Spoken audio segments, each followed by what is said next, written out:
So, hello guys, what's up? It's me again, si Mima Alicia nyo at nagbabalik ulit para sa ating panibagong video. Tamang-tama talaga ang sinabi ng mga matatanda at hindi laging pumapalya. Kung ano ang itinanim, sharing, aanihin. Medyo hot topic ang ating pag-uusapan ngayon guys, and bear with me. Please makinig kayo hanggang sa matapos itong ating video.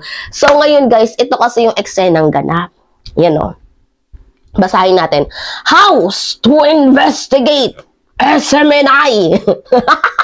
Meron hong plano guys ang Congress na paimbestigahan itong Sunshine Media ni Pastor Kibs, which is yung SMNI sa November 30. Ay, bukas na!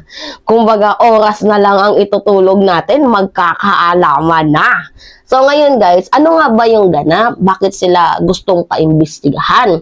So, alam naman natin na talagang literal na madaming violation yung SMNI na yan. Pero ngayon, hindi na pinalagpas. Kasi guys, itong si Ka Eric, naglabas ho ng totally damaged fake news. Nakaka-damage na fake news. Sinabi ba naman ho ni Ka Eric na si House Speaker Martin Romualdez ay gumastos ho ng humigit kumulang tumataginting na 1.8 billion sa opisina niya, which is ang gumastos lamang daw ho ng lahat ng ito for travel expenses ay si House Speaker Martin Romualdez lamang ho. So ngayon, magkakaroon ata ng plenary hearing bukas kung saan gustong ipapatunay ng ng SMNI kung talagang si House Speaker Martin Romualdez ang gumasta mismo ng 1.8 billion sa kanyang opisina nang siya lang mismo. Pero guys, fake news yun guys kasi may papakita akong article sa inyo mamaya. So ngayon, itong si Ka Eric, balikan lang muna natin yung mga kopong-kopong days. Madaming issue to. Napaka red tagger. Oo, wala naman akong masamang ibabatong tinapay sa kanyang pagkukundina dito sa mga taga-bundok. Pero maling-mali din naman siya sa part niya na kahit hindi naman taga-bundok, inaakusahan niya.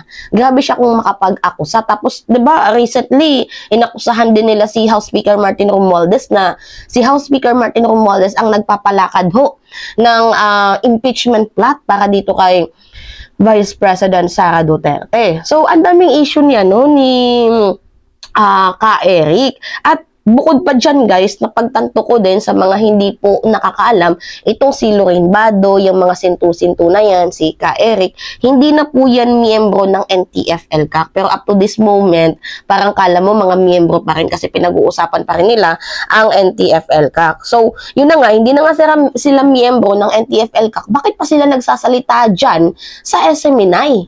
Tapos, ang malala pa dito guys, naglalabas pa sila ng mga fake news. Diba? Ngayon, ito yung balita. Basahin natin sa inyo. Galing to sa Impact Leadership. So, House to investigate SMNI. The House Committee on Legislative Franchise, nako, ang House Committee on Legislative Franchise pala. Sa mga hindi guys nakakaalam, itong House Committee on Legislative Franchise, sila ho ang may napakalaking ambag kung bakit nawalan ng prangkisa ang ABS-CBN noong 2020. Oy! Napaka-intense! So, the House Committee on Legislative Franchise has been directed to investigate the Sunshine Media Network International SMNI for spreading misinformation against House Speaker Martin Romualdez. So, on Quezon, 2nd District Representative Jay Suarez, may papakita din akong video ni Jay Suarez sa inyo mamaya guys.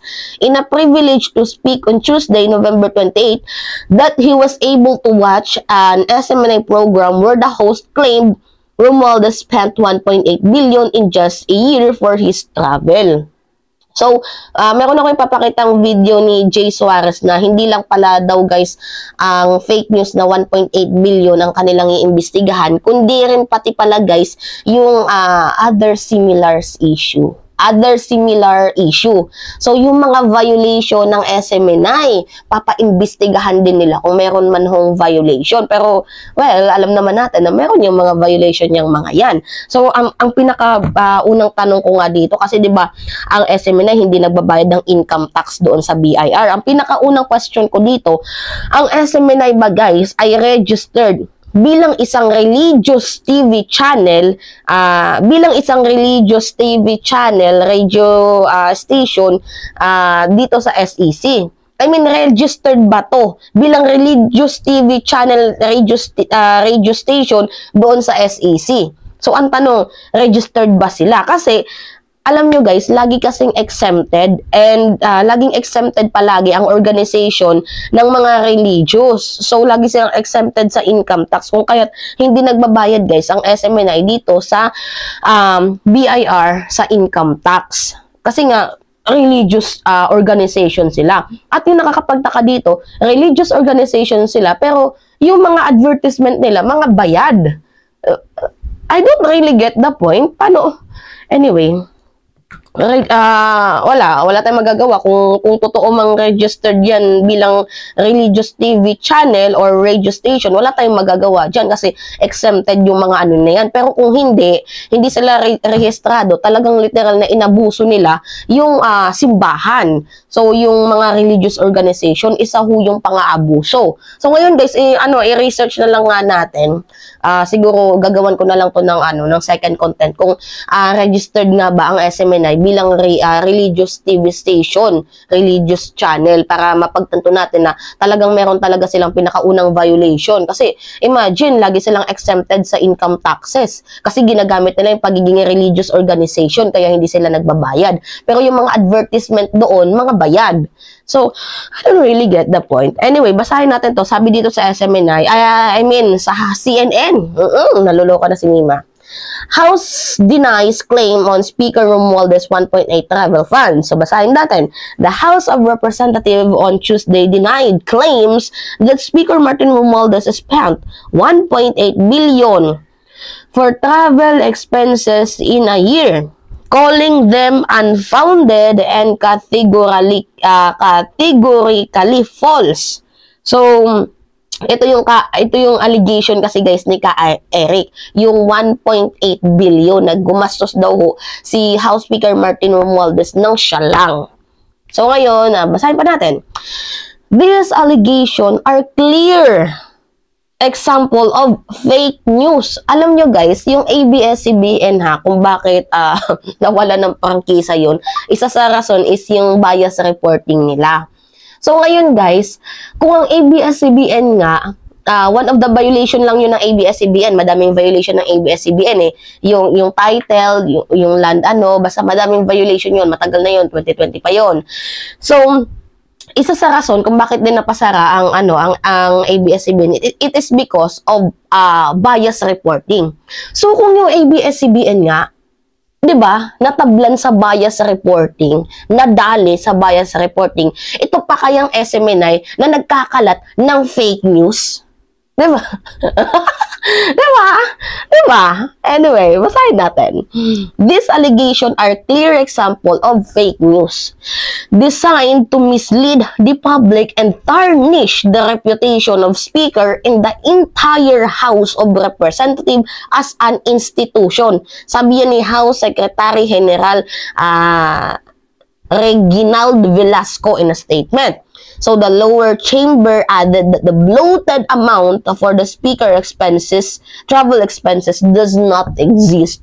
So, hindi ho totoo na gumamit ng 1.8 billion ang House Speaker para sa kanyang travel expenses. That is not true. So, bukas, yan, pag-uusapan yan, plenary hearing, kung totoo nga bang gumasto si House Speaker Romualdez ng 1.8 billion nang siya lang mismo. Napakalaking pera naman yan kung si House Speaker Martin Romualdez lang ang gagastos niyan at walang napagkukuhanan ng pondo, 'di ba? So talagang literal na kailangan yung patunayan kung totoo nga bang gumastos ng ubos ni House Speaker Martin Romualdez yan. You can present your, yung ebidensya mo. Kasi hindi ka matatawag na legit na newscaster, news anchor, or tagapagsalita kung yung mga nilalahad mo ay pawang mga fake news.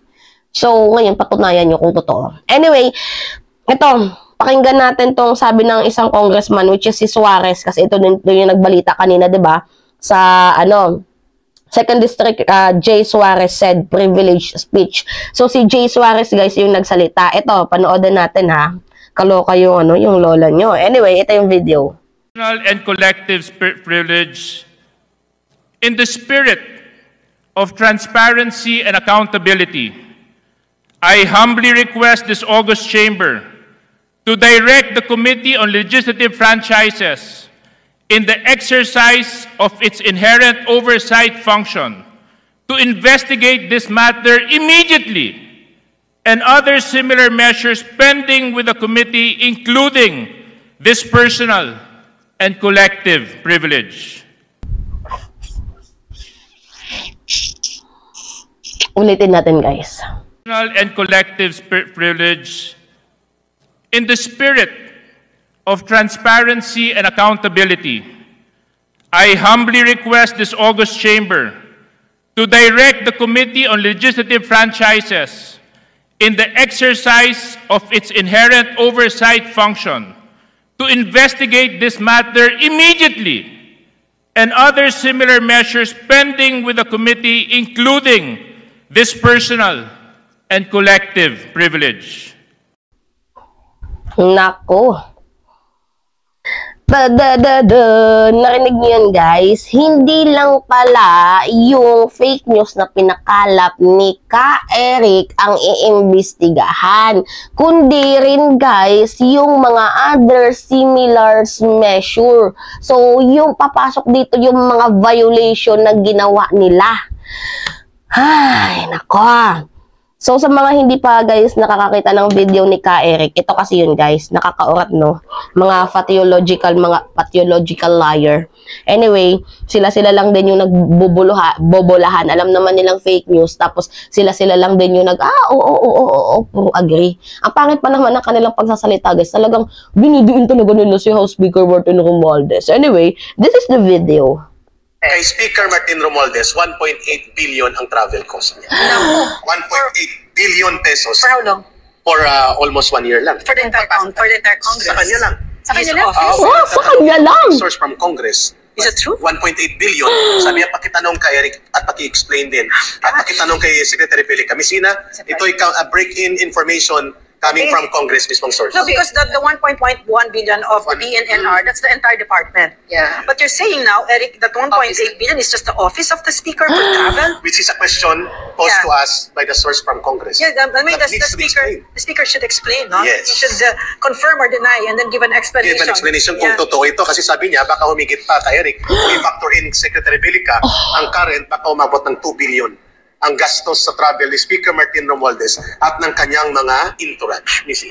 Wow. Okay, dahil usaping... How do you do that? How do you spend almost 2 billion for travel? How do you do that? That's hard. Hindi ka na uwi sa bahay mo. Grabe shopping. Ganon? Tsaka maraming yung entourage, ganon? Entourage. Yan ang dapat ipaliwanag nila.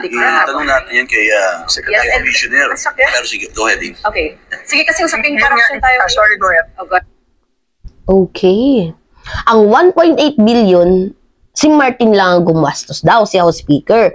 Tapos, yung 2 billion plus, kasama na daw doon yung mga other people ni House Speaker Martin Romualdez. So, bale, kung umabot man ng 2 billion, yung 2 billion, yung 1 point something else, basta yung 1.8, kay Martin lang daw yun. Tapos, yung sobra, sa mga kasamahan niya na. Nakakaputang ina.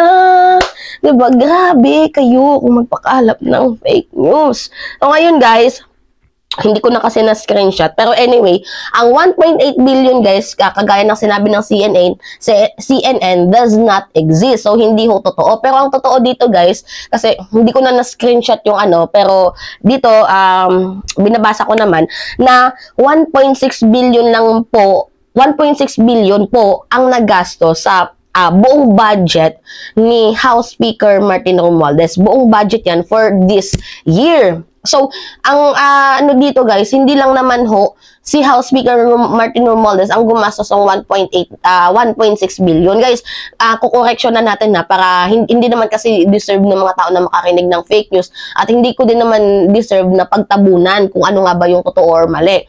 So, mali po ang 1.8. Ang totoo po dyan is 1.6 billion.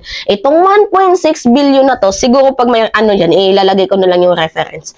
So, ang 1.6 billion, hindi lang po yan si House Speaker Martin Romualdez ang gumastos, kundi ho, yung mga kongresista niya. So, ilan nga ba ang kongresista ng Congress? Umabot ho ng 316 ang congressman, woman, dyan sa Congress. So, kung itong 1.6 billion, i-divide nyo sa 316, bali ang lumalabas dyan guys, tagli 5 milyon kada isang kongresista.